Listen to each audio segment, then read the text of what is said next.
but then they lost. And it frankly was not very competitive. They were down 12 at the half. They were down 15. They just kind of hung around like it never got into full-on blowout territory. But it was never really that close. I mean, Mississippi State outscores South Carolina by 2 in the second half, but all they could ever do, they could never get inside arm's length. It was like South Carolina kind of gave the stiff arm and was able to just keep it on the side of the helmet and just kind of keep it there, and never allow Mississippi State to really get any closer. Never closer than 10 in the second half. Yeah. At any point. In a game that we all said gave it the Michael Borky absolute must-win, State just got spanked. They trailed the entire game. They never led. 0 of 14 from the three-point line. I mean, they played like they just had games to spare, and now it's over. Now it's time to move on to the next thing. Has Mississippi State officially gotten to the point where the only way they get into the NCAA tournament is to win the SEC tournament? That's what Ben Howland said last night. Really? Yeah, said it straight up. Said, I don't think we can get in as at large. We have to win the SEC tournament. Which... it's just not going to happen. I know what nothing you're that you've seen this season leads you to believe that can happen. Yeah, you're going to... You want to try and make it like, well, it seems unlikely. No, it's just not going to happen. They would have to win on Thursday, Friday, Saturday, and Sunday. They're not going to get a double bye, but they're not going to be in the bottom 4 either. Right. And so they will play their first game on Thursday, and they'll have to win that, and they'll have to win on Friday, and they'll have to win on Saturday, they'll have to win on Sunday, and I just don't see the firepower to be able to pull that off. Because it's not there. It's not going to happen. I mean, we've kind of danced around this, justifiably so, because the shot has still been there for them. It has. The conversation has officially changed about the program, no doubt. I have a feeling John Cohen had a pretty interesting day at the office today. Let's talk more about that when we come back. Mississippi State now 16-12 overall, 7-8 in the SEC. 3 games left in the regular season. One of those is against Auburn. And then the SEC tournament. We'll take a time. So, talking before the break about the fact that maybe the conversation has changed for Mississippi State. Remaining schedule. Vanderbilt, that's Saturday at noon. Auburn, that is next Wednesday night at 8. And then on the road next Saturday at Texas A&M, a night game as well. Winning those 3 by themselves, should we do it this way or no? I mean, I feel like they've been close enough that you've always had to talk about it in terms of, well, if. Yeah. And maybe there is still a well if here because Vanderbilt's at 79 in the RPI and A&M's at 72 in the RPI and Auburn is at 11 in the RPI. I don't think Mississippi State's beating Auburn. I'm not sure that I think they're going to beat Vanderbilt on Saturday. They might. Tend to think they'll beat A&M. But, they've won one road game this year. But if they win all 3 of those, does their RPI go from 53, where it is now, to 41? Setting up a scenario where if they win on Thursday and Friday, they've got a good enough resume to get in? But think about what I just described. You would have to beat 3 straight top 100 RPI teams, one of them on the road, and then probably 2 more, or at least 1 more, but probably 2 more top 50 RPI teams, or top 75 RPI teams, for a 5-game winning streak. To even have a chance to be an at-large team, but probably it would take a win on Saturday as well, which means 6 in a row. And so are we just wasting air by saying those things out loud? Yes. Yes. Okay. Yes. If a frog had longer legs, you know the rest. So, yeah, this is over.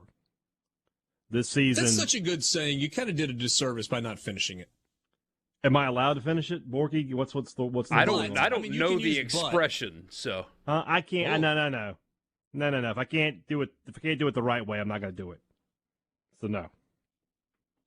If a frog had longer legs, he wouldn't bump his butt every time he jumps. See, it doesn't have the same expression. impact. I see. It doesn't have the good. same impact without the word in there. That's pretty good.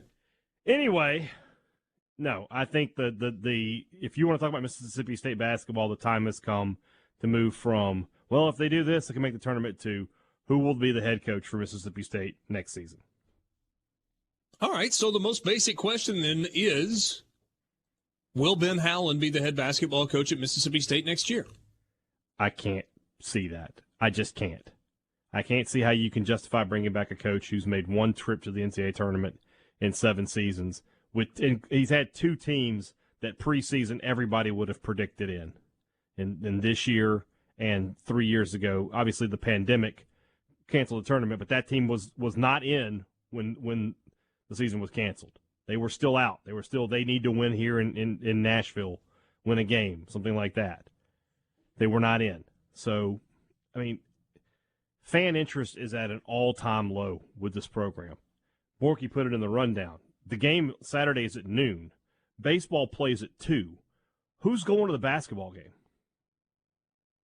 Probably nobody. Probably, a couple thousand. And there's just no excitement. And you're building a new stadium. I mean, it's a renovation, but you're putting together a new stadium. You got to get some excitement. You got to get some tickets sold. You can't do that with Ben Howland anymore. You just can't.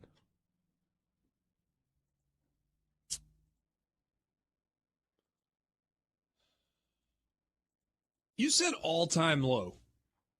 Lower than Rick Ray? I think because Rick Ray was, 3 years, and it just ended.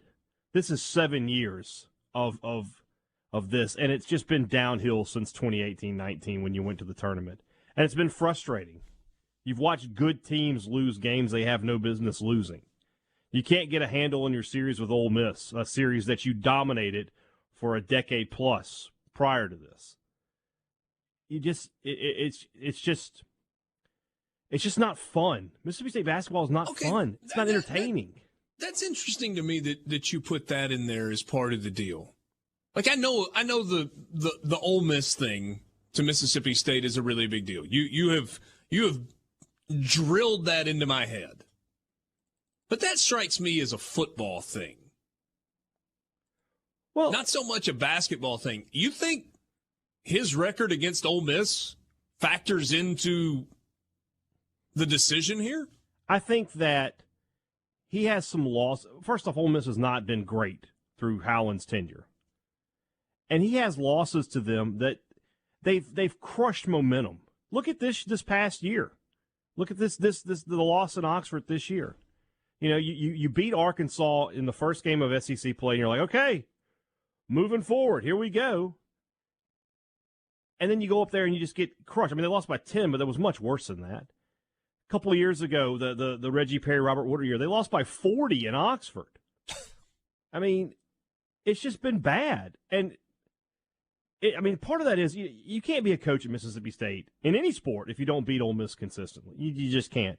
But Howland has found a way to lose that game in the most momentum-crushing way possible. It feels like right when he's got the fans like, all right, I'm going to buy back into basketball, he finds a way to lose to Ole Miss.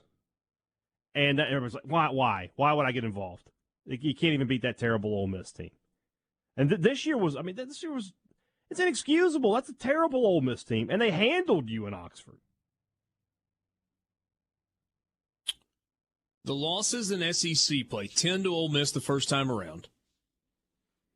Single digits. 8-point loss to Florida. 8-point loss to Kentucky. 8-point loss to Arkansas. 9-point loss to Tennessee. 4-point loss to LSU. 5-point loss to Alabama. And then another double-digit loss last night by 10. It's 2 possessions a game in half of those losses from the conversation being completely different. Mm-hmm. But, hey, Dad, through that stretch of losing to Arkansas, Tennessee, LSU, and Alabama, all by single digits, the story was exactly the same in all 4 games. Mm-hmm. Tied or had a lead, and then had, like, a 5-minute scoring drought. Had a meltdown. To end the game. Yeah. And in reality, Richard, this team's problem isn't those games you just mentioned. It's not all the quad 1 opportunities they squandered. It's 4 losses. It's Louisville, Minnesota, Ole Miss, and now South Carolina. Those are all sub-90 net teams. If you had just won those 4 games, you're 20-8. And we're not having this discussion. We're talking about they're a 5 or a 6 seed. And Ben Howland did it. He got him back into the tournament. And he's going to, be the coach for a while. But you lose 4 games to terrible teams. Minnesota was at home. They've been awful since that game. Louisville is just god-awful this year. They have a lot of reasons for that, but you lost to them in a neutral site. And you get, run off the court by Ole Miss and South Carolina on the road. I mean, South Carolina's a team you beat 2 weeks ago by 14, and that game wasn't even nearly that close. You led by as many as, I think, 25 before State just sort of took their foot off the gas and South Carolina went on a run to end the game. And now you lose to them. And like you said, you trailed by 19. You were never closer than 10 in the second half. You never led. You're 0 of 14 from behind the arc. You had 2 players in double figures. Garrison Brooks had 2 points last night. There's nothing left at this point. It's time to move forward. And if they don't, I don't. Keeping Ben Howland is the same thing as saying we're not really interested in men's basketball anymore. If you show up, great. If you don't, well, enjoy the month off before baseball season starts. Tell me if you agree with this statement. 10 years ago, Ben Howland would have made the tournament multiple times at Mississippi State during his tenure if it happened, 2010 instead of 2020. There was a time where he might be in right now because they gave more weight to name programs, and if he could finish with 19 wins, maybe. Well, that and the rest of the SEC wasn't invested. True. Not like it is today. The league is now filled with coaches, either great floor coaches, great recruiters, and sometimes a combination of both. It's a completely different game now around him. And you thought that Howland was part of that. So, and I mean, when he was hired, who would have guessed it would have come to this? Not me. Of it, or were swayed one way or the other when we visited with John Cohen last Thursday. It was a week ago today. And I asked him about, basketball. I said, obviously not a ton of momentum with the men's program right now. How does your evaluation process work? I think that's the way I asked the question. Yeah. And he said, well, first of all, this basketball program is in a lot better shape today than it was when Ben Howland got here. And that is true. But then he just kind of talked about finishing the season out and playing hard, and we'll see how it goes. And, it's an ongoing thing where we're looking at the program and having conversations and all of that. As I listened to him talk, I thought, he's saying what an athletics director is supposed to say. Mm-hmm. Clearly, he wasn't going to take that opportunity to go, well, Richard, Brian, this is probably the end of the road. If they don't get to the tournament, this will be it for Ben Howland. He wasn't going to say that. Right. But he also was not going to paint himself into a corner by saying, look, Ben Howland Ben Howland is and will be our basketball coach. Yeah. No vote of confidence either. Yeah. No. So, that's what you expect, right? That he's the athletic director. He's not going to talk in definitives until he absolutely has to. Wouldn't expect him to. But the impression you got from his comments to me was he's aware of what's happening, that things aren't going in the right direction, and that a change is going to happen if they don't start trending in the right direction. And now I don't think that they can trend in the right direction. So my guess is he is starting to spend parts of his day reaching out to agents, looking at college basketball coaches, and trying to find out who he wants to be the next one to lead this program. So that's where I was hoping we would take this conversation. It's a multi-part question, multiple questions that you guys have to answer one at a time, I suppose. First of all, you get the people, and I kind of played along with it because I find it fascinating, that have brought up the names Sean Miller and Rick Pitino. I think Rick Pitino's a non-starter because his scandals are not just paying players related. You can stomach paying players. Heck, you can even stomach a guy that had marital issues, right? But his are worse than that. He's bad guy with bad guy things in his past. But Sean Miller's interesting because the only thing that happened in Arizona was his players got paid. Legal now. Will that maybe vocal minority of fans get their wish? Will John Cohen kick the tires on a guy like him? And if not, where do you think he's going to start kicking his tires? I don't think Sean Miller will be much of a candidate for Mississippi State. I think there's probably a lot of fear that, Will Wade, he didn't get fired, right? So it feels like it's a little different. Sean Miller got fired. It feels like there'll be something waiting on him when he gets back, a show cause, something. Then maybe you don't want to go down. I think another name you didn't mention is Chris Mack, the former coach at Louisville. I don't know if he's interested in getting back into the game after, just getting fired at Louisville. That would be a great choice if he was. But I see State going the same route that Alabama went. Hold on. Why would Chris Mack be a great choice? He just ran Louisville into the ground. I think there's a lot more going on with Mack than just his coaching ability. That guy was great at Xavier, and Louisville is just a little different situation. I think Mack's still a good coach. Okay.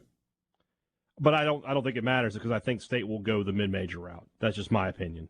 I think we should. You're looking at guys. Look at the guys who are going to make the tournament this year at the mid-majors and pluck one of them. Pluck the guy you like the best. Is it Matt McMahon at Murray State? Is it what's his name, Bob Ritchie at Furman? I know Borky would be super excited. Guys like that. That's the profile I think Mississippi State's going to look. Younger, mid-major guys who have been successful and they're ready to get the big raise and the big job at a big program. You got to talk to Bob Ritchie, right, Richard? Yeah, I came away pretty impressed with him, too. He, it was coach's calls before. I did the Mississippi State Furman game on television back in, what was that, early December? Yeah. And he was impressive. He's built a good resume. He's really kind of the only guy that has won at Furman. I honestly could see him doing quite well and John Cohen coming away impressed with Bob Ritchie. It's not because he is I don't want to say no nonsense. I don't know that that's the right way to describe it. But he's not just like, yeah, transfer willy-nilly all over the place. He's not the guy that's just saying what every other coach is saying. It's fine, let him transfer. He talked a lot about accountability and, kind of the commitment that it takes to stick with it and trying to teach that to his players. And I asked him, I was like, you've had success. Why are you still at Furman? And he said, candidly, I've had some opportunities to leave. He said, but I believe in what we're doing here. And I wasn't just going to jump at the first opportunity that was out there. Now, does that mean if an SEC team says, hey, come on down, he's probably ready to jump all of a sudden? Yeah, I would think. But no, he was a pretty impressive guy. His team's pretty good as well. Generally good shooters. That's not an easy place to win. So we get somebody on the text line saying that's the hot message board rumor. So for for whatever it's worth to you, even in a conference like the SoCon, where they're not, getting Nike to funnel them money or funnel them players with shoe deals and stuff like that. Nobody in their league is. Furman's not an easy school to get into. In fact, it's kind of hard. It's also kind of a small school. And it's stupidly expensive. Very expensive. And they don't really cut corners for athletes. And by not really, I mean they don't. So he's got to pick from a pool of players that is smaller than some of his counterparts within his conference. Western Kentucky is a much easier school to get into than Furman. Chattanooga is easier to get into than Furman, and so on. They don't cut corners for athletes, so he's got a small pool of players to pick from because he's got to make sure they can get into the place. And he's still winning with them, for whatever that's worth to you. Talent evaluation seems to be a strong suit for him. Yeah. And then, beyond those names, I mean, Mark Pope has done a really good job at BYU, played in the SEC. He would be, he and George Brooks would probably be the two tallest coaches in the SEC if that were to happen. I've heard the name Kim English at George Mason, but he's only in his first season there, and he's not being overly successful. But everybody thinks he's like a coach of the future, but maybe not 1 year at a group of five or a mid-major to go to the SEC kind of. I don't think that would be a good fit. And then Richie Riley's name has come up at South Alabama. I've seen his name a lot, but he has not been overly impressive at South Alabama. That would be one that I would just straight up call disappointing if Mississippi State went that route. I think McMahon is sort of that's like the best case scenario, right? He's been super successful at Murray State. Obviously, he recruited John Morant and made him a star. That's the guy that if you said I could pick a name out of the hat and that's the guy I could pick, that's probably as good as you can do. I wonder what I'm the guy that the story about John Morant's recruiting, by the way, is fascinating. Apparently, a vending machine really helped in that. Wouldn't have seen him without going to the vending machine. I wonder if that helps in the recruiting trail, though. You see the guy that's dunking through the roof and has got the Grizzlies winning at an unprecedented level and just an incredible superstar. I found that guy. Wonder what that does. How about Grant McCaslin at North Texas? Be a good choice. He spent 2 years in the early 2010s as a head coach in the Lone Star Conference at Midwestern State. And then from 2011 until 2016, he was Scott Drew's assistant at Baylor. Mm-hmm. He had 1 year at Arkansas State where they went 20-12, and he is in his fifth season at North Texas. Mm-hmm. Last year they went to the NCAA tournament. This year they are 20-4 and 13-1 in conference play. Yeah. And then the other option, and these are games I can't give you because I don't know them, but who are the top assistants for the top programs? Who are the top guys right now at Duke, Kansas, places like that? Is this the time that you finally give Kenny Payne a shot? His name came up when Stansbury left. Yeah.